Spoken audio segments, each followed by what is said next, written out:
Acontecimiento en las Escrituras que es de suma importancia, pero un acontecimiento que me he dado cuenta yo que pasa inadvertido año tras año, año tras año. Y es curioso porque este acontecimiento es mencionado en los evangelios, este acontecimiento es mencionado en el libro de los Hechos, es mencionado en algunos escritos del Nuevo Testamento.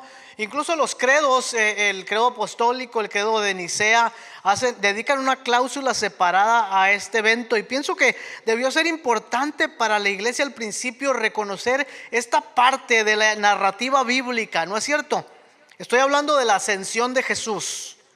Hoy, el miércoles, pero como no tenemos nada el miércoles y cuando no hay nada entre semana, usualmente las celebraciones del calendario de la iglesia se traspasan al domingo. Hoy domingo estamos celebrando el domingo de la ascensión, este acontecimiento que es muy importante para la vida cristiana, y ahora les voy a compartir por qué, pero que casi nunca le prestamos atención a un acontecimiento como este. Por cierto, déjenme decirles una cosa.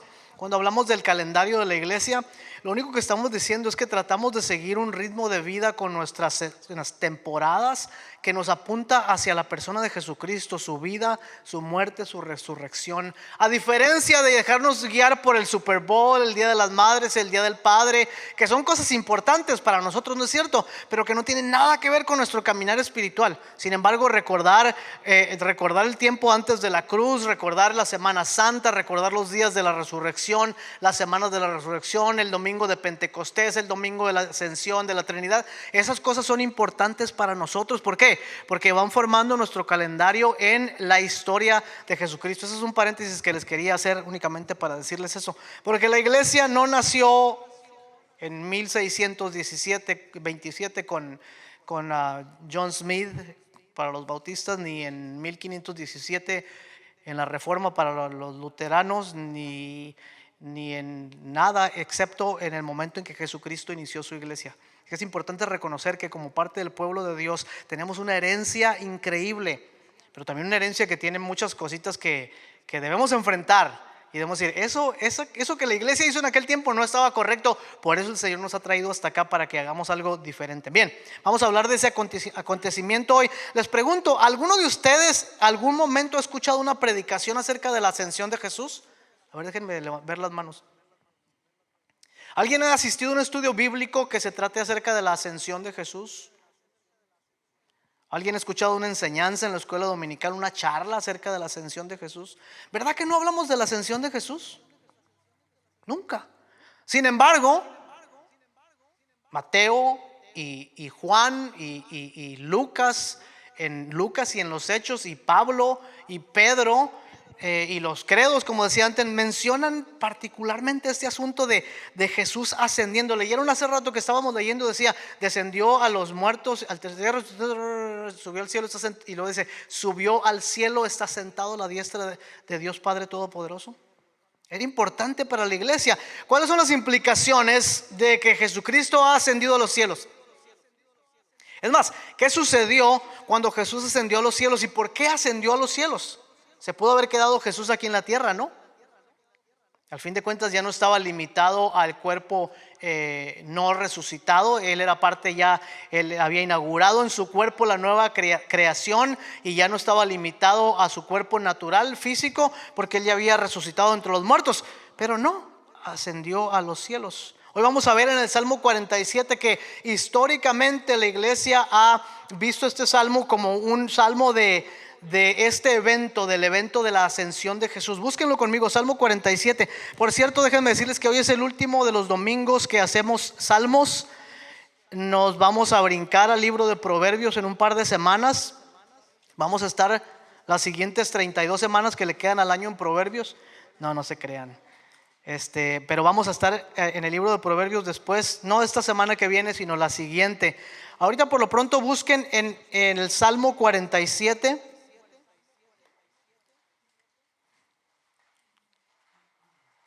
Y ahí vamos a estar hoy hablando acerca del misterio de la ascensión de Jesús. Es muy probable que este salmo, antes de que lo leamos, es muy probable que este salmo haya sido escrito por un acontecimiento que ocurre en Segunda de Crónicas capítulo 20. En Segunda de Crónicas capítulo 20 hay el rey Josafat, que es el rey de Judá. Es atacado por tres naciones diferentes: por los amonitas, por los menonitas y amonitas, los amonitas, ¿cuáles son los otros enemigos de Israel? Ayúdenme. Moabitas y por otra tribu que se juntaron contra Judá para destruirla. Y vinieron estas naciones con un poderoso ejército. Segunda de Crónicas capítulo 20, si tienen oportunidad de leerlo después en casa. Pero básicamente lo que dice es que se juntaron estas tres naciones para destruir a Judá. Y Josafat, que era el rey de Judá, se fue al templo a buscar la presencia del Señor. Proclamó un ayuno y una oración en toda lo que quedaba de la nación de Israel. Y la nación entera volcó su corazón a Dios. Y mientras Josafat había reunido a los principales del pueblo y estaba orando, estaba recordando en su oración la soberanía de Dios, y decía: Señor, tú eres el rey de todas las naciones. Señor, tú has visto cómo estas naciones nos atacan. Señor, tú eres el único que es soberano en la tierra. Cuando él termina de orar, un profeta se levanta y le dice a Josafat, les dice: el Señor ha escuchado su oración, el Señor mismo peleará por ustedes esta batalla. Dice: ustedes no tienen que hacer absolutamente nada. Mañana vayan al río, no recuerdo el nombre, y ahí van a encontrar a sus enemigos. El Señor peleará por ustedes. No tendrán que mover ni un solo dedo. Dice en el versículo 17 de Segunda de Crónicas 20. Y dice que al siguiente día, cuando Israel salió a buscar a sus enemigos, durante esa noche el Espíritu de Dios, dice, llegó al campamento de los amonitas, de los moabitas y de los otros que estaban ahí, y confundió sus corazones, dice, y se atacaron unos a otros, se destruyeron completamente. Y entonces, cuando regresaron Israel a recoger los despojos, es probable que hayan escrito este salmo en adoración al Señor, pero que también la iglesia ha visto como una exaltación de nuestro Señor Jesucristo. Así es que busquen conmigo entonces el Salmo 47. Dice: pueblos todos, batid las manos, aclamad a Dios con voz de júbilo, porque Jehová el Altísimo es temible. Imagínense leyendo este salmo después de que el Señor ha hecho esa liberación en su pueblo, que Él ha destruido 3 ejércitos sin que Judá tenga que levantar ni un solo dedo. Ni siquiera tuvieron que pelear. Es más, Dios les dijo: quédense quietos, no se muevan, yo les voy a mostrar mi salvación. Y ahora imagínense que ustedes son el pueblo de Israel y se reúnen después de esta victoria del Señor, y ustedes cantan este salmo juntos o leen ese salmo juntos diciendo: pueblos todos, batid las manos, aclamad a Dios con voz de júbilo, porque Jehová el Altísimo es temible, Rey grande sobre toda la tierra. Él someterá a los pueblos debajo de nosotros y a las naciones debajo de nuestros pies. Él nos elegirá nuestras heredades, la hermosura de Jacob, el cual amó. Y luego vean el versículo 5. Aquí es donde la iglesia ha visto la ascensión de Jesús. Subió Dios con júbilo, el Señor mismo con sonido de trompeta. Cantad a Dios, cantad. Cantad a nuestro Rey, cantad, porque Dios es el Rey de toda la tierra. Canten a Él con inteligencia. Reinó Dios sobre las naciones, se sentó sobre su trono, sobre su santo trono. Los príncipes de los pueblos se reunieron como pueblo del Dios de Abraham, porque de Dios son los escudos de la tierra.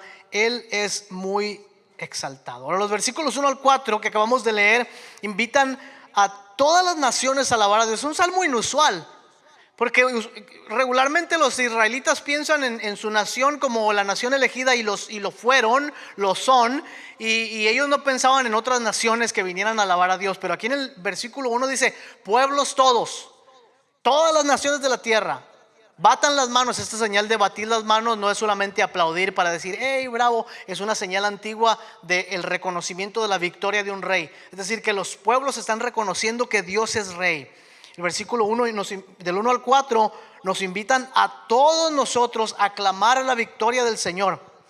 Uno de los escritores de la iglesia, ya por el año 350 aproximadamente, Juan Crisóstomo, dice lo siguiente acerca de este salmo. Dice: con manos, fíjense qué hermoso como dice Juan Crisóstomo, con manos que antes estaban contaminadas, hablando de nosotros los gentiles, con manos que antes estaban contaminadas, malditas, diariamente manchadas de sangre en los sacrificios impuros, en los que le quitábamos la vida a nuestros hijos, realizábamos ritos vergonzosos y fuimos más allá de los límites de la naturaleza humana. Con estas manos ahora aplaudes al Señor. Clama a Dios con voz de alegría.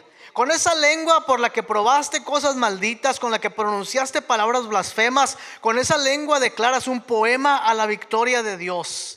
Has montado sobre los cielos y los cielos de los cielos, y has tomado tu lugar en el trono real mismo. En consecuencia, dice Juan Crisóstomo, clama a Dios, es decir, ofrécele acción de gracias, la victoria a Él, el trofeo a Él. El conflicto no es humano, ni la batalla es física, ni la contienda por ninguna preocupación terrenal, sino por los cielos y los que están en los cielos. Pero Él personalmente dirigió esta guerra y nos dio una participación en su victoria. Pueblos todos, tú y yo, batid las manos, aclamad a Dios con voz de júbilo. Los versículos 5 al 7 que acabamos de leer también proclaman las alabanzas al Señor por esta victoria. Nos recuerdan en estos versículos del 5 al 7, dice: subió Dios con júbilo, Jehová con sonido de trompeta. Cantad a Dios, cantad a nuestro Rey, porque Él es el Rey de toda la tierra. Ustedes, dice San Agustín, fueron llamados de entre los gentiles a ser cristianos, y esos paganos gentiles solían adorar a dioses hechos por manos humanas y cantarles alabanzas, pero sin entendimiento. Ahora dice: ustedes han recibido el entendimiento de Dios y estamos adorando a aquel que nuestros ojos no ven, pero de quien tenemos una noción mucho más alta. Cantemos al Señor con inteligencia. Y luego los últimos versículos del 8 al 10, les estoy dando las 3 estrofas del Salmo, nos hablan del reino de Dios ahora.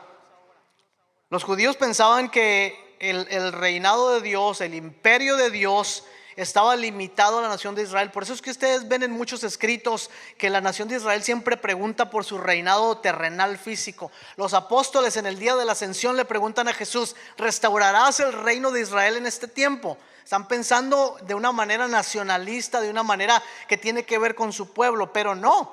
El reinado de Dios es mucho más que todo lo que los judíos imaginaban. En ese salmo vemos que el plan de Dios ha sido siempre gobernar a las naciones con justicia y con misericordia. ¿Están ahí conmigo todavía?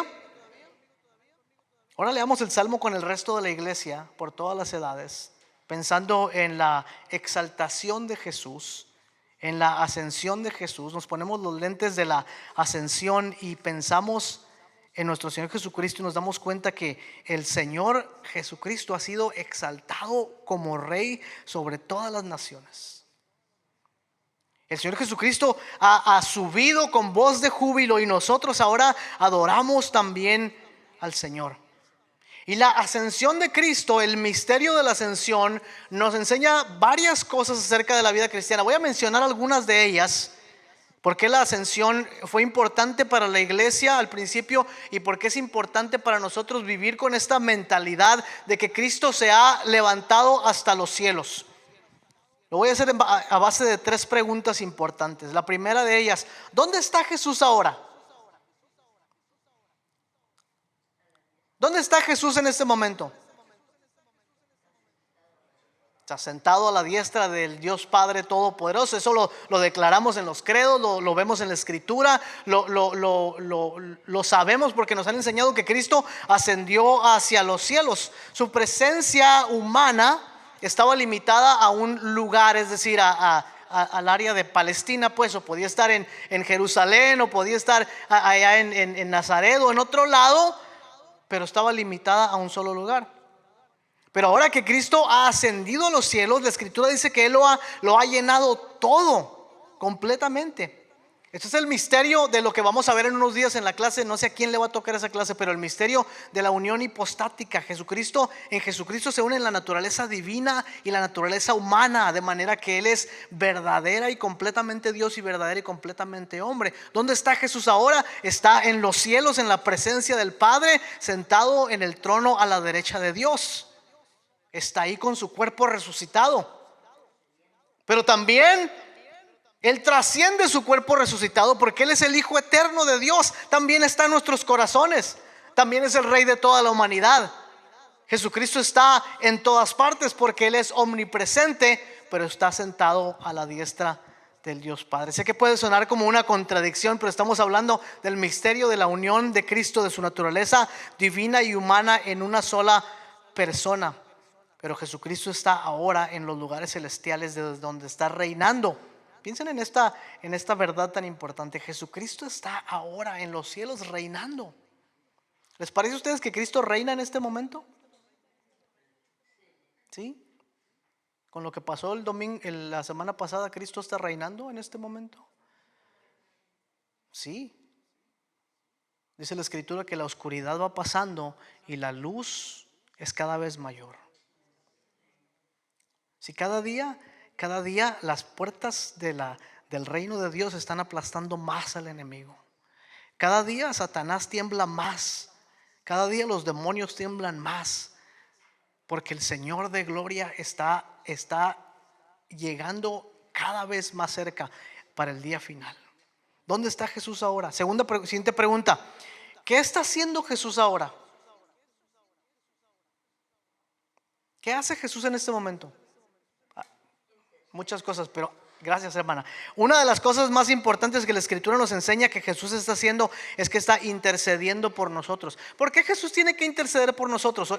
Carlitos me hizo el favor de enviarme un excelente artículo acerca del asunto de la ascensión y era un poquito provocador. ¿Cómo se dice eso? Era un poquito provocador la pregunta que hacía. Y el que escribe en el artículo dice que la muerte de Jesús no salva. Yo dije, la muerte de Jesús no salva. Y antes de que uno pueda pensar que está diciendo lo incorrecto, dice, la muerte no salva, Jesús salva. Jesucristo es el único y suficiente Salvador. ¿Por qué los cristianos confesamos nuestros pecados todos los días? Porque tenemos delante del Padre un intercesor, un sumo sacerdote que intercede por nosotros. Él está en este momento activamente, porque solo en Jesucristo hay salvación, activamente intercediendo por nosotros. Imagínense eso, Jesucristo está intercediendo por nosotros ahora. Esto quiere decir que usted no necesita otro intercesor. No necesita una madre espiritual, no necesita un hermano espiritual que interceda por usted en los cielos, no necesita una virgen, no necesita un santo, no necesita un ídolo, no necesita a nadie, porque Jesucristo es nuestro sumo sacerdote. ¿No es libertador saber, hermoso saber que no necesito la intercesión de nadie en los cielos? Porque Jesucristo es el único que salva. Él es mi único Salvador. Y Él intercede por nosotros en este momento. Él es el obispo de nuestras almas. Así es que esto elimina la errada enseñanza de que los santos o cualquier otro personaje bíblico o personaje de la iglesia de cualquier calibre intercedan por nosotros ante el Padre. ¿Para qué los necesitamos cuando el Hijo eterno de Dios intercede por nosotros todo el tiempo? Digan amén, hermanos, porque si ustedes no dicen amén a eso, les voy a echar agua o algo, no sé qué va a pasar. Cristo es suficiente. Él ha ascendido hacia los cielos y eso nos ayuda a comprender que solamente Jesucristo salva. Con la ascensión, Jesucristo continúa llevando a cabo el misterio de nuestra redención. Solamente Cristo puede salvarnos. Dice el artículo que leía de David Moffett, dice, pero ¿por qué el pueblo de Dios necesita un abogado? ¿Por qué la Escritura dice que abogado tenemos en Cristo? ¿Por qué dice él necesita un abogado? ¿No es suficiente la crucifixión para nuestra salvación? Y dice él, yo respondería que no. El único evento, el evento de la cruz en sí mismo no es suficiente. Solo la persona de Jesucristo es suficiente. La persona de Jesucristo es suficiente. Hebreos capítulo 7 versículo 25 dice, Él es capaz de salvar completamente a los que vienen a Dios por medio de Él. Solo Jesucristo nos salva. Siguiente. Oh no, ¿qué dije más? ¿Qué más dije? Ya me perdí. Siguiente pregunta, la tercera. ¿Qué sucedió cuando Jesús ascendió a los cielos? ¿Qué es lo que sucede cuando Jesús asciende a los cielos? Hechos capítulo 1, Jesús es elevado a los cielos. Hechos capítulo 2, ¿qué pasa? El Espíritu Santo desciende sobre nosotros. El Espíritu Santo desciende sobre nosotros. El Espíritu que procede del Padre y del Hijo, el Paracleto. Dios Espíritu desciende sobre nosotros. Jesucristo dijo en Juan 14 y en Juan 16: les conviene que yo me vaya, porque si yo me fuere, les enviaré a ustedes al Paracleto. Él estará con ustedes todos los días. Entonces, una cosa que ocurre cuando el Señor Jesucristo es elevado a los cielos, asciende a los cielos, es que el Espíritu Santo desciende sobre nosotros, sobre la iglesia. Les conviene que yo me vaya, porque si yo me voy, les voy a enviar al Paracleto. No los voy a dejar solos, no van a ser huérfanos. El Señor Espíritu estará con ustedes siempre. Segundo, es importante que Jesús haya ascendido a los cielos, porque este acto de la ascensión refleja la idea de que Jesús se ha entronado en los cielos como el Rey de toda la creación. Primera de Pedro capítulo 3 versículo 22 dice que Jesucristo, habiendo subido al cielo, está a la diestra de Dios, y a Él están sujetos los ángeles, las autoridades y las potestades. Jesucristo ha sido entronado en los cielos. La ascensión es el vínculo entre la victoria de la resurrección y la actualización del reino de Dios. Esto es importante. La ascensión de Cristo es el vínculo entre la victoria que Cristo gana con la resurrección y la realización del reino de Dios. El reino de los cielos ya ha comenzado. Jesucristo ya es el Rey de toda la humanidad. Si nosotros constantemente pensamos que las riendas de nuestra vida son nuestras, constantemente pensamos que somos los que decidimos qué hacer con nuestras vidas, no nos damos cuenta que esta autoridad limitada que tenemos es únicamente porque Dios en su misericordia nos permite este tipo de cosas. Nada le afecta de lo que nosotros hacemos. Jesucristo es el Rey de toda la humanidad. No solamente Jesucristo es el Rey de la humanidad, Jesucristo ahora en los cielos es el juez de toda la humanidad. En circunstancias como las que vivimos esta semana pasada, donde la terrible maldad de uno que comete el crimen y de muchos que lo habilitan para cometer el crimen, pensamos: ¿hasta cuándo, Señor, has de juzgar a los malvados? ¿Hasta cuándo, Señor? ¿Y saben qué? El Señor ya está juzgando. Por eso dice la Escritura, es importante que nosotros mismos nos examinemos a nosotros mismos, para que también nosotros, al ser juzgados, no seamos hallados falsos. Nosotros mismos estamos siendo juzgados por el Señor Jesucristo. A mí me da un poco de temor pensar en eso, que Dios está juzgando nuestras vidas, no para condenarnos, porque hemos sido redimidos ya por el Señor, pero para enderezar nuestras vidas. ¿Cuántas cosas Dios tendrá que juzgar en mi vida? Hoy, mañana, esta semana, el próximo mes.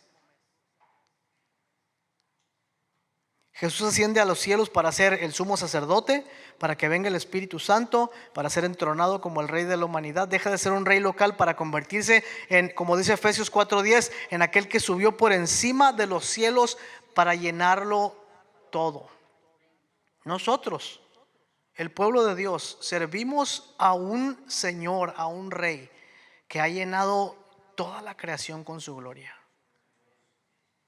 A Él, dice Pedro, están sujetos principados y potestades y los gobiernos de las naciones, y nosotros mismos estamos sujetos a Él, porque Él es verdaderamente el Rey de toda la creación. Sin embargo, hay un aspecto de la ascensión de Jesús que tiene que ver particularmente con nuestra redención, y aquí quiero enfocar un poco más nuestro tiempo. Es más, la ascensión en un sentido es la culminación de la redención. La muerte, la resurrección y la ascensión de Jesucristo es lo que terminan el plan de redención para la humanidad. El propósito final de la redención es nuestra relación con el Dios Trino, con el Padre, con el Hijo y el Espíritu Santo. ¿Y cómo la ascensión logra ese aspecto de la redención?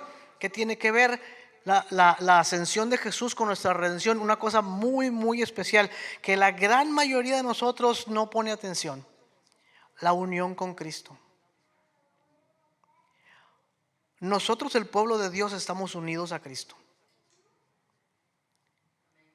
Es una cosa increíble pensar que Dios nos ha salvado. ¿Verdad que sí? Yo antes fui pecador y el Señor me dio vida cuando estaba muerto en mis delitos y pecados. Yo antes no tenía una familia y el Señor me adoptó en su familia.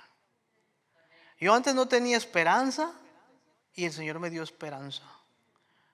Yo antes iba a morir y el Señor me dio vida en Jesucristo. Qué hermosas promesas y verdades, ¿no? Pero que me haya unido a Él. Que el Señor Jesucristo me haya unido a mí con Él. Eso ya es demasiado, ¿no creen? Es mucho más de lo que pensamos que el paquete nos iba a dar, ¿no creen? Que estamos unidos a Cristo en este momento. Una de las verdades más increíbles de la vida cristiana, los voy a llevar a otro pasaje en Efesios capítulo 2, versículo 4 en adelante. Si ustedes lo han leído antes y les ha pasado desapercibido inadvertido ese precioso pasaje que está ahí, dice en Efesios capítulo 2 del 4 en adelante, dice: nosotros estando muertos, dice, pero Dios, que es rico en misericordia, por su gran amor con que nos amó, estando muertos en delitos y pecados, nos hizo resucitar con Cristo Jesús, y también con Cristo Jesús nos hizo sentar en los lugares celestiales junto con Él. No pierdan de vista ese pasaje. Dice: con Él nos resucitó y nos hizo sentar en los lugares celestiales. ¿Dónde está Cristo ahora? ¿Y dónde dice que nos hizo sentar a nosotros? En los lugares celestiales con Cristo. Es un misterio, ¿no es verdad? Porque yo estoy aquí 100%. No estoy en ningún otro lado, no soy omnipresente, no importa cuánto intente, yo estoy aquí, mi corazón está aquí, mi mente está aquí. Nada mío puede estar en otro lado, en dos lugares a la vez. Pero la Biblia dice que Él nos resucitó y nos hizo sentar con Él en los lugares celestiales. Nos unió con Él en su ascensión, nos ha unido con Él. El evangelio son buenas noticias, no solamente porque hemos sido salvados de nuestros pecados, que hemos sido salvados de nuestros pecados, y eso ya son buenas noticias. No solamente porque hemos recibido la adopción y son buenas noticias. No solamente porque hemos sido justificados, porque es buena noticia. No solamente porque hemos sido santificados o porque tenemos la esperanza de la resurrección. Todas estas cosas son hermosas y serían suficientes para caer de rodillas delante de Dios y adorarle y comprometer nuestra vida con Él para siempre. Pero escucha eso: tú estás unido a Cristo. Tú estás unida a Cristo. Es difícil pensar en esto porque la gran mayoría de nosotros no nos sentimos unidos a Cristo. Seamos sinceros con nosotros mismos y reconozcamos. ¿Ustedes se sienten unidos a Cristo la mayor parte de su vida? Yo me siento como que lo ando correteando, pero nunca me siento como que lo alcanzo. Siento como que lo persigo, pero nunca se deja atrapar. Siento como que trato, pero nunca llego a donde debo estar. Siento como que le pido, pero pareciera estar a 1000 años luz de donde yo estoy. Es difícil pensar que estamos unidos a Cristo. Sin embargo, la Escritura es clara cuando dice que Cristo ascendió, que cuando Cristo ascendió a los cielos hizo más que irse. De alguna manera, como dice en Efesios, en el misterio de la unión con Cristo nos ha llevado con Él. Tú estás unido a Cristo. Con tus imperfecciones estás unido a Cristo. Con tu mal carácter estás unido a Cristo. Con tu falta de compromiso estás unido a Cristo. Con tus temores estás unido a Cristo. Con tu pecado estás unido a Cristo.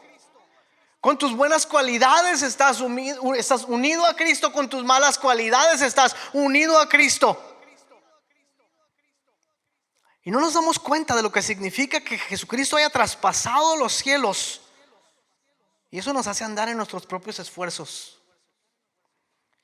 Porque si Cristo no ascendió a los cielos y no está entronado en los cielos, y si Él no es el rey de nuestros corazones, entonces, hermanos, tratemos más duro, ¿no? Oremos más y ayunemos más y leamos más la Biblia y seamos más perfectos, porque nunca lo vamos a lograr. Pero si Cristo ha ascendido a los cielos y nos ha llevado con Él, qué verdad más liberadora para nosotros, que no tenemos que ya más estar luchando únicamente. No estoy diciendo que no luchemos, porque la Biblia es muy clara cuando dice que luchemos por nuestra salvación, es decir, por nuestro caminar con Dios. Pero no estoy diciendo eso, estoy diciendo que no descansa exclusivamente en las cosas que tú y yo podemos hacer. Descansa únicamente en Jesucristo, quien es el Rey que ha ascendido a los cielos. Nuestras vidas parecieran estar conectadas únicamente a las cosas terrenales. ¿No se sienten así a veces? De hecho, yo me pongo a pensar a veces en las cosas que hago y en lo que pienso, en lo que digo, y me doy cuenta que la mayor parte de mi vida tiene que ver con todas las cosas que van a perecer en este mundo, las cosas que van a pasar en este mundo. Los bienes, el dinero, la salud, el cuerpazo que tengo, todo eso va a pasar en algún momento. Nada va a permanecer. Y me siento más conectado a las cosas visibles de este mundo que a las cosas invisibles que no son de este mundo. Pero Cristo ascendió por encima de los cielos y estamos unidos a Él. Tú estás unida a Él. Tú estás unido a Cristo. ¿Se dan cuenta que los primeros versículos del 1 al 4 me pareció muy interesante cuando estaba leyendo esto? Los versículos del 1 al 4 hablan en tiempo futuro. ¿Ya lo notaron? Él someterá a los pueblos debajo de nosotros y las naciones debajo de nosotros. Hablan en tiempo futuro, algo que va a pasar en el futuro. Y los versículos 8 al 10 hablan en tiempo pasado. Reinó Dios sobre las naciones, se sentó sobre su trono. Esto es algo que el Espíritu Santo, cuando inspiró al salmista a escribir así, lo hizo hacerlo en estos dos tiempos: en el tiempo futuro, porque las cosas han de venir, pero en el tiempo pasado, porque en Cristo las cosas ya son. Por un lado pareciera que el reinado del Mesías está en el futuro, pero por otro lado parece como que el reinado del Mesías ya ocurrió. Y es que nosotros, los que confiamos en Cristo, estamos unidos a la victoria final del Mesías que va a ocurrir en el futuro, pero también estamos unidos a la victoria del Mesías que ya ocurrió en el pasado, únicamente para nosotros, porque Él está fuera del tiempo y trasciende el tiempo. Hemos sido, como leíamos hace un rato en Efesios, hemos sido sentados con Él en los lugares celestiales y podemos vivir con la certeza de que estamos unidos a Jesucristo. Ahí en la casa de mi hermano Misael hay una vid que tiene miles y miles de uvas. No sé si viene del vecino o es de él. Me parece que se la hackean al vecino, ¿verdad? No, eso sí es de ustedes, porque el otro, el de los nísperos, sí se lo hackean al vecino. Y tiene un montón de uvitas en toda la parra, la vid. ¿Cómo se llaman? ¿Parra? ¿Qué es la vid? ¿Y qué es la viña? La viña son todas las vides. ¿Y la parra? Anyways, cada una de esas uvitas, la más pequeña, la más dulce, la más agria, la más redondita, la más apachurradita, la que creció mucho, la que creció poco, la que está abandonada en la última de las ramitas, la que está con todas las otras ramitas. Todas esas pequeñas uvas son parte de la vid. Juan capítulo 15 y una porción que la hermana también estaba leyendo hoy en el 17. Más bien el 17 que estábamos leyendo hoy nos dice precisamente eso. Dice: Padre, para que sean uno conmigo como tú y yo somos uno. Tú estás unido a Cristo. La ascensión de Jesús es la culminación de la obra redentora y el inicio de la espera del día final. Lo que inició en el huerto del Edén con la caída, culminó en el monte de los olivos con la elevada, con la exaltación de Jesús, con la ascensión. Porque Cristo, con su muerte, con su resurrección y con su ascensión, ha conquistado la muerte, ha derrotado los poderes de Satanás, ha abierto la puerta de la vida eterna y nos ha unido a Él en los lugares celestiales. Nosotros estamos unidos a Cristo.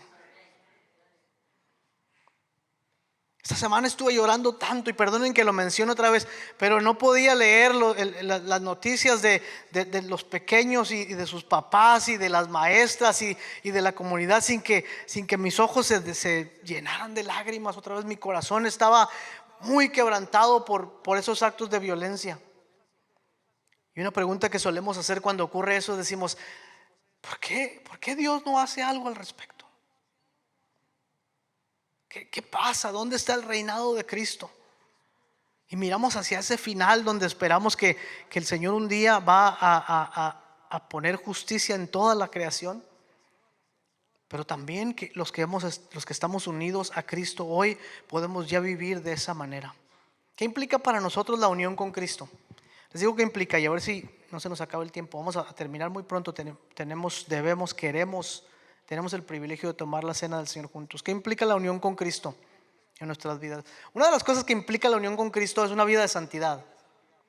Y cuando escuchamos la palabra santidad nos asustamos porque decimos: y el pastor ya nos va a regañar porque andamos en los paris y porque esto y que el otro. Mire, si usted encuentra en el mundo más gozo que lo que encuentra en Cristo, vaya hacia el mundo. Si usted encuentra más gozo en la tomadera o en la fiestera o en lo que sea que le llene a usted o que le rasque los oídos, si usted encuentra más gozo en eso que la santidad, no busque la santidad. ¿Ok? Porque es una ofensa a nuestro Señor eso. De verdad lo es. Si nosotros no hemos encontrado el gozo de la santidad, la hermosura de la santidad, no estoy enojado, hermanos, si no hemos encontrado la hermosura de la santidad y nos seguimos conformando con las migajas que caen en el piso, no, yo no quiero regañarlos hoy, pero la santidad del Señor es lo más hermoso que existe. De verdad, se los dice un pecador que ha encontrado la gracia de Cristo.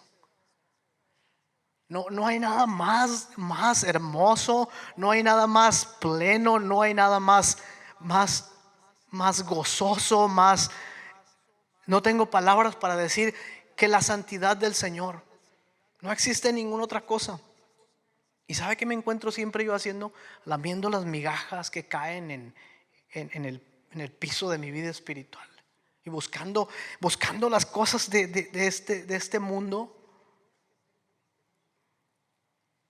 Pero estoy unido a Cristo. Y esto implica que si estoy unido a Cristo, mi vida debe ser una vida que refleja santidad. No estoy hablando de una vida que refleja, ¿cómo se llama? ¿Cómo es esa palabra que se me olvida muchas veces? Dice, eres un santurrón, se parece, mojigato, ni sé qué es mojigato, pero se oye así como eso. Eres un recatado, no, ¿cómo se dice eso? Eres algo así, ok. No, esa no es la santidad del Señor. Esa moralidad falsa que a veces nosotros sacamos nuestra badge, nuestra placa de hey, yo soy cristiano y yo estoy bien y ustedes están mal. Estoy hablando de la hermosura de la santidad de Dios. Si la hermosura de la santidad de Dios no te llena, nada te va a llenar en este mundo. Nada va a llenar tu vida. Absolutamente nada va a llenar tu vida. No es un regaño, aunque quisiera yo que fuera un regaño para nosotros el pueblo de Dios. Pero una vida de unidad con Cristo implica una vida de santidad, una vida de fe, una vida de participación en la misión de Dios, una vida de valor. Porque unidos a Cristo hemos sido salvados, justificados, santificados y hasta comisionados para llevar el evangelio. Y ninguna cosa es mayor que esto, hermanos, hermanas. Absolutamente nada de lo que podemos alcanzar en esta vida es mayor que esto que el Señor nos ofrece. Ya no me hagan enojar, por favor. No me hagan que me ponga mal. ¿Qué es este trono? Dice otra vez San Agustín. ¿Qué es este trono santo? ¿Los cielos quizá? Sí. ¿Pero quieres tú también ser su trono? No pienses tal cosa más allá de ti. si preparas un lugar para Él en tu corazón, Él viene y se complace de poner en ti su trono.